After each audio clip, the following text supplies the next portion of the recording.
내일 모레죠. 2월 24일은 러시아와 우크라이나 간 전쟁이 시작된 지 딱 1년 되는 날입니다. 1주년을 앞두고 어제와 그제 세 가지 상징적인 일이 있었어요.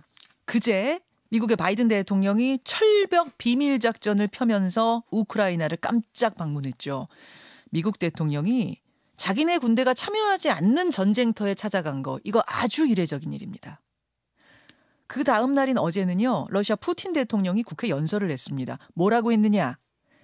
13년 전에 맺은 미국과 러시아 간의 핵무기 통제 조약이 있거든요. 그걸 뉴스타트라고 하는데 서로 뭐 핵 사찰도 하고 감축도 하고 하자는 이런 조약. 그거 참여 안 한다. 깨겠다는 거예요. 그리고 오늘 새벽 미국의 바이든 대통령의 폴란드 연설이 있었습니다. 우크라이나 지원 굳건히 하고 나토는 흔들리지 않는다. 자, 우크라이나와 러시아 간의 전쟁, 이거 이래가지고 언제 끝나는 건지, 다른 거 다 떠나서 경제에 미치는 영향이 어마어마한데 참 큰 걱정이어서요.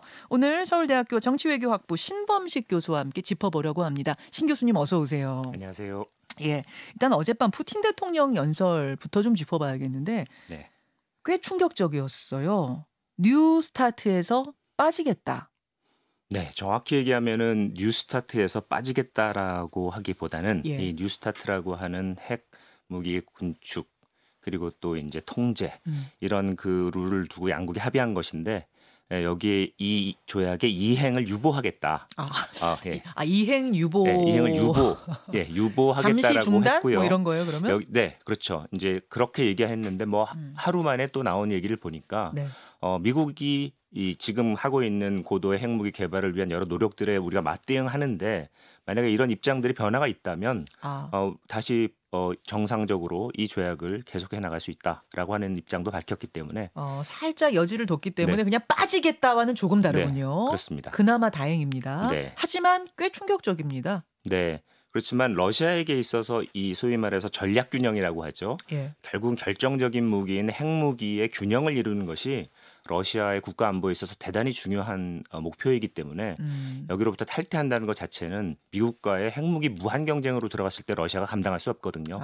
그러니까 결국은 이 조약은 어떤 방식으로든 관리하려 들 겁니다. 아하, 그렇군요. 네. 자, 이외에도 어떤 얘기를 했냐면 우크라이나가 서방에 인질이 됐다. 우리 러시아는 평화적으로 해결해 보려고 했는데 서방 세계가 약속 깬 거다. 우크라이나의 돈바스 지역 시민들은 러시아의 구원을 기다리고 있다. 뭐 이런 얘기. 종합적으로 봤을 때 푸틴이 전한 핵심 메시지는 뭐라고 보세요, 교수님? 결국은 1주년의 즈음에서 사실은 이 연설 자체가 우크라이나 전쟁에 대한 연설이 아니라 지난 21년 이후로 못하고 있었던 대통령의 정례 이제 그 연설을 하는 것을 3년 만에 하게 된 거거든요. 그러다 보니까 뭐 우크라이나 전쟁이 가장 큰 화두이니까 그 이야기를 하고 그 이외에도 러시아의 사회 경제 뭐 전반에 대한 과학기술 산업 발전 이런 이야기까지 전반적으로 했고요. 우크라이나 전쟁과 관련해서 푸틴이 전한 메시지는 정확히 이 전쟁은 그 서방이 상당한 책임을 가지고 발생한 전쟁이었고 러시아는 그에 대해서 무력 외에 다른 방법으로는 이것들을 해결할 수 없기 때문에 우리는 이 전쟁을 수행하고 있는 것이다. 그러니 만약 뭐 이제 이런 말은 안 했는데 그 이면에 숨은 메시지는 만약 이 전쟁을 끝내고 싶다면 그런 러시아가 전쟁 직전에 제기했던 여러 가지 안보와 관련된 사안들에 대해서 서방이 책임 있게 좀 반응하고 나오면서 이 돈바스 지역 주민들의 안전 문제 그리고 또 러시아가 느끼고 있는 안보의 불안 이런 것들에 대한 적절한 답을 내놔라. 그러면 여기에 대해서 응답할 수 있다라고 하는 이면의 메시지가 있다고 보여집니다. 자, 이 메시지를 낸 뒤에 몇 시간 후에 미국 바이든 대통령이 연설을 했어요. 이건 뭐 예정돼 있던 연설입니다. 푸틴께 워낙 세다 보니까 바이든 대통령이 뭐라고 받아칠라나 궁금했는데 근데 그냥 원론적인 얘기만 한 것 같아요. 네. 바이든 대통령이 그 정말 전격적으로 키우 방문했을 때 가서 했던 메시지의 핵심은 우크라이나에 대한 지지를 전 세계에 다시 한번 확인시켜 준 것이었고 우크라이나의 일종의 이제 그 항전을 다시 한번 북돋아 준 것이라면 폴란드에 와서 가지고 있었던 방점은 나토 회원국들의 대우를 다시 한번 점검하는 것이었습니다. 우크라이나에 대한 우리의 지원은 흔들리지 않을 거다. 나토는 분열되지 않을 거다 이랬네요. 그 어느 때보다 나토의 단결력은 강하다. 그리고 나토 조약의 5조 그러니까 이제 동맹 조약이라고 하죠. 이것에 대한 굳건한 미국의 의지 같은 것들을 확인하면서 네. 우리가 흔들림 없는 대러시아 대우를 네. 잘 다지고 나가야 되고 아마 그 뒤에 이면에는 지구적으로 이런 그 평화를 흔들려고 하는 어떤 시도 아마 중국을 포함한 이야기겠죠.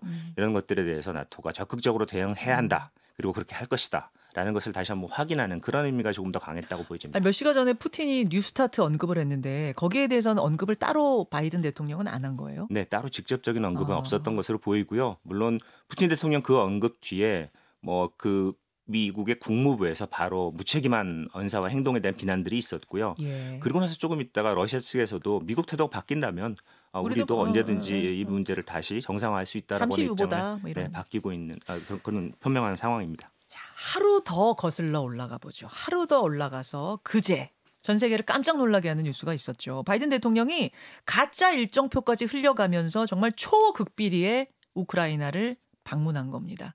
우크라이나의 젤렌스키 대통령도 만났어요. 자세한 얘기 들어보니까 무슨 007 영화같이 같더라고요. 네. 그러니까 보통 에어포스 원이라고 하는 대통령 전용기로 방문한 것도 아니고 네. 전쟁 지역이다 보니까 대통령의 안전 그리고 또 여러 가지 극적 효과 다 노린 것 같습니다. 그래서 이제 기차로 결국은 들어갔는데 이 들어갈 때도 결국은 이 우크라이나 국경을 통과하기 직전에 러시아 측에 바이든 대통령의 방문 사실을 통보를 했고요. 아, 들어가기 직전에 네. 알렸어요? 네, 통보한 것으로 알려져 있고 아마 이런 조치 자체가 예. 미국 대통령이 들어가고 있으니 이 기간 동안에 조심해라라고 하는 사인도 준 거고 러시아도 그런 부분에 대해선 네, 이 조심해야 된다라고 생각들 안 했겠습니까? 초극비리긴 하지만 그래도 들어가기 전에 러시아한테 우리 들어가니까 우리 네. 대통령 들어가니까 잠깐 공습 멈춰줬으면 좋겠다는 시그널은 보냈다. 네, 최소한 그런 조치가 없이 들어갔다가 우발적인 사고로 그렇죠. 바이든 대통령이 무슨 위해라도 당했다고 생각해 예, 보십시오. 예. 이건 정말 우크라이나 때문에 이제 그 우크라이나 전쟁 수준이 아니라 이제 전 세계적인 전쟁으로 갈 수 있는 여지가 있기 때문에 그렇죠. 이처럼 이 우크라이나 전쟁에 대해서는 미러 양국이 이것이 이제 전 세계적인 전쟁으로 확대되는 데 대한 두려움들을 딱 가지고 있어서 그렇군요. 관리하려고 하는 노력은 하는 것 같습니다. 흥미롭다는 표현까지는 좀 그렇고 이제 우리 같은 제3자 입장에서는 이거 봐라 싶은 게 뭐였냐면 중국의 등장이에요. 중국의 등장. 중국이 이제 여기 끼어들었어요. 바이든의 방문을 중국 관영 매체가 뭐라고 논평했냐면 비이성적이고 이기적인 방문이다. 그러면서 왕이 외교부장이 우리의 외교부 장관 같은 거죠. 왕이 외교부장이 조만간 러시아에 가서 시진핑 주석의 방문을 조율할 거다. 이런 얘기가 나오네요. 이렇게 되면 교수님 이게 미국과 서방 그리고 중국과 러시아 이런 대결 구도로 봐야 되는 건가? 이게 어떻게 흘러가는 겁니까? 네, 지금 일단 바이든 대통령의 키우 방문의 의미를 이렇게 봤을 때 사실은 이제 그런 게 있습니다.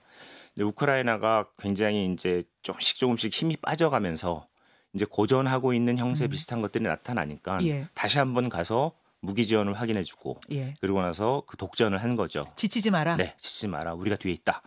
그런 것들을 분명히 이제 일깨워주는데 중국 입장에서 보면 이 전쟁이 좀 빨리 끝났으면 좋겠거든요. 중국은요? 네, 전쟁이 빨리 끝나는 게 중국에게도 뭐 나쁘지 않습니다. 왜냐하면 세계적인 경제가 이런저런 요인에 의해서 그 중에 하나가 이제 우크라이나 전쟁인데 그렇죠. 이 전쟁 때문에 중국도 결국은 지금 이제 시진핑 체제 안정화 이후에 결국 관건은 경제를 어떻게 끌어가느냐, 미중 전략 경쟁 어떻게 다루느냐 이 두 가지인데 경제를 풀어나가려면 뭔가 개선의 여지가 있어야 되는데 이 어느 정도 이 우크라이나 힘이 좀 빠지면서 러시아가 체면을 조금 구기지 않는 상태에서 이렇게 종전을 하게 되는 게 이제 중국에게 유리하다는 판단이 있을 것 같은데요.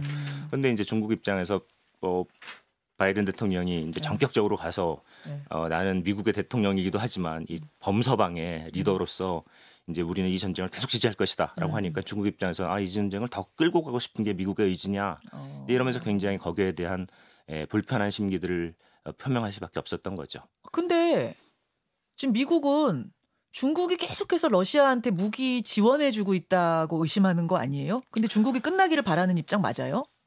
중국은 끝나기를 바라는데 어떻게 끝나기를 바라느냐? 러시아가 패배하지 않고 끝나는 걸 바라는 거죠. 끝나기 그렇게 따지면 미국도 마찬가지잖아요. 그런 겁니다. 끝나기 바라는데 우크라이나가 지길 바라진 않잖아요. 그렇습니다. 네, 그러니까 그런 의지들이 부딪히고 있었고 중국 입장에서는 사실은 공개적으로 러시아에게 무기를 대주고 있는 증거들은 아직 나온 게 없어요. 예. 다만 러시아를 지지하고 있는 것은 뭔가 하면 정상적으로 러시아를 제재하지 않고 정상적으로 교육 관계를 하면서 예. 러시아의 교육을 통한 국부를 계속 그 공급해주는 역할을 하니까 러시아가 전쟁을 지속할 수 있는 일종의 그런 그 배경이 돼주고 있는 거죠. 아, 야, 이게 이렇게 되는 거군요. 그러니까 미국은 빨리 끝났으면 좋겠어, 이 전쟁. 근데 우크라이나가 지면 안 돼. 중국도 빨리 끝났으면 좋겠어, 이 전쟁. 하지만 러시아가 지면 안 돼. 그러다 보니까 뒤에서 백그라운드가 돼주고 있는 이런 양상. 네, 아마 한 말씀만 더 네. 붙인다면 미국 입장에서는 사실은 이 우크라이나가 지지 않는 게 중요한데 사실 우크라이나 내부에서 이 전쟁을 잘 수행해 나갈 수만 있다면 이 전쟁을 통해서 러시아를 약화시키는 것 자체는 미국에겐 굉장히 좋은 소득이 되는 거죠. 그렇군요. 그렇군요. 지금 이 전쟁 뭐 직접적인 타격은 경제죠. 세계 경제. 유가 오르고 곡물가 오르고 물가 전반이 오르니까 물가 잡으려고 금리 올리고 여러분 금리 올리면 어떻게 됩니까? 부동산 주식 떨어지고 자산 가치 떨어지니까 기업들은 휘청거리고 뭐 가게도 휘청거리고 월급 줄어들고 이런 거 아니겠습니까? 결론적으로 이 전쟁 언제 끝날 것 같습니까? 지금 전쟁이 언제 끝나냐 그랬을 때 결국은 이제 당사자들 중에 한쪽이 힘이 붙이면은 네. 포기를 하고 그게 뭐 꼭 항복이라고 하는 이 치욕적인 용어를 쓰지 않더라도 어느 한쪽이 힘이 붙여야지 될 것 같은데 러시아는 나름대로 일정한 이 국력을 투여하면서 지속적인 소모전을 할 수 있는 능력이 있음을 이미 증명해 보였고요. 지난 1년 동안.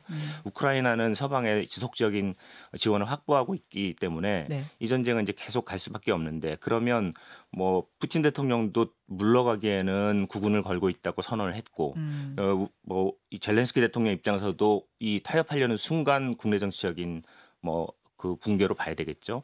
그러니까 이 당사자들은 지금 끝내기가 쉽지 않은 상황에서 결국 밖에서 어떻게 압박하느냐의 문제가 중요할 것 같습니다. 예. 근데 이제 미국 입장에서는 러시아에겐 좀 더 강한 압박을 그리고 우크라이나에게는 일정한 정도의 제한을 주면서 이제 종용을 해야 되는데 예. 이 부분에서 지금 새로운 무기 공급을 약속을 했기 때문에 일단 이번 봄, 여름에 이 전쟁의 양상이 좀 더 치열한 상황으로 갈 가능성이 있고 치열한 상황. 이 전쟁의 결과에 따라서 결국 전쟁이 끝난 것은 협상 테이블에서 끝나기 때문에 그 전황을 반영한 형태의 종전안을 가지고 이제 외부에서 계속 그 양측을 설득하는 작업들이 갈 수밖에 없는 그런 상황입니다. 그러니까 마지막에는 협상 테이블에서 우리 마치 분단 선 그어지듯 뭔가 그어지면서 협상할 가능성이 있는데 네.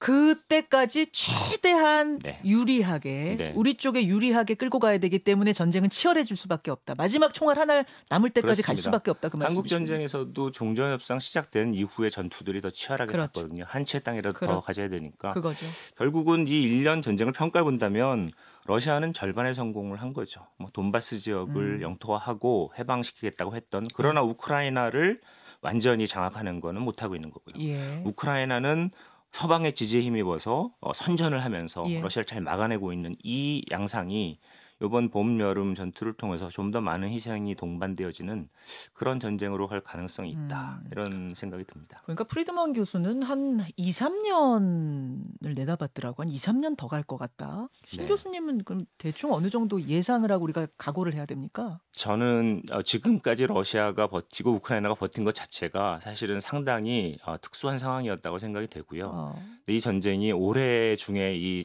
전황이 어느 정도 이 정리가 될 가능성이 있다라고 보는데 그 정리가 되는 국면까지 가기에는 상당히 좀 치열한 전쟁의 과정을 조금 더 거쳐야 되지 않을까 하는 생각이 듭니다. 교수님의 바람은 올해 안에. 네. 올해 안에 뭐 좀 지금 당장이라도 저는 양쪽이 협상 테이블로 물론. 나왔으면 좋겠습니다. 그렇죠. 바람은 지금 너무나 당장. 많은 희생이 있기 때문에. 그러니까요. 바람은 지금 당장인데 현실적으로는 네. 올해 안 정도만이어도 네. 좋겠다 이런. 네. 그렇습니다. 그 한국처럼 영구히 분단되는 시나리오는 그 한국처럼 어떠세요? 분단되는 시나리오 자체는 약간 용어상 문제는 있는 것 같고요. 예. 이 이제 국제정치 구도가 다르니까요. 음. 그러니까 이제 그냥 지금 전쟁의 상황을 전투의 성과를 반영하는 선에서 이제 종전을 하는 거죠. 그러니까 이제 분단이라고 돈바스 하려면 정도를 놓고 그러면은 네, 이제 누가 돈바스 갖느냐. 정도인데 한 가지 이제 변수가 있다면 예. 지금 이제 그 무기 협상과 관련해서 탱크는 분명히 주기로 했고요. 예. 문제는 F-16이나 아니면 에이테크스 같은 그 장거리 음. 미사일을 과연 공급하느냐의 문제인데 미국이. 이렇게 되면 러시아 본토에 대한 공격이 그렇죠. 가능해지고 그럼 확전될 가능성이 있는데 그럼 러시아는 조금 더 병력을 증강해서 아, 그 미사일 사정거리 바깥으로 밀어내는 지금 한 150km 선에서 지금 이 러시아 국경에서 이렇게 전선이 일정한 만들어졌죠. 정도의 그 영토를 점령했다면 한 300km까지 밀어내는 아. 250에서 300km까지 거리까지 밀어내는 방식으로 목표를 수정하게 될 가능성이 예. 있고 그렇게 되면 이 전쟁은 더 길어질 수 있습니다. 그러니까 지금 서방 입장에서도 탱크는 주는데 그다음 F-16과 장거리 미사일을 주느냐 안 주느냐 이 문제는 사실은 이 전쟁을 얼마나 길게 가지고 가느냐를 결정하는 중요한 변수가 될 가능성이 있습니다. 10초 남았는데요. 줄 것 같습니까? 저는 고민하고 있다고 생각합니다. 지금 요번에 우크라이나 가서도 그 극적인 자리에서도 바이든 대통령은 거기에 대해서 확답을 안 했거든요. 야, 이런 상황이군요. 네. 이런 상황 걱정입니다. 고맙습니다, 교수님. 네, 수고하셨습니다. 김현정의 뉴스쇼는 시청자 여러분의 참여를 기다립니다. 구독과 좋아요, 댓글 잊지 않으셨죠? 알림 설정을 해두시면 평일 아침 7시 20분 실시간 라이브도 참여하실 수 있습니다.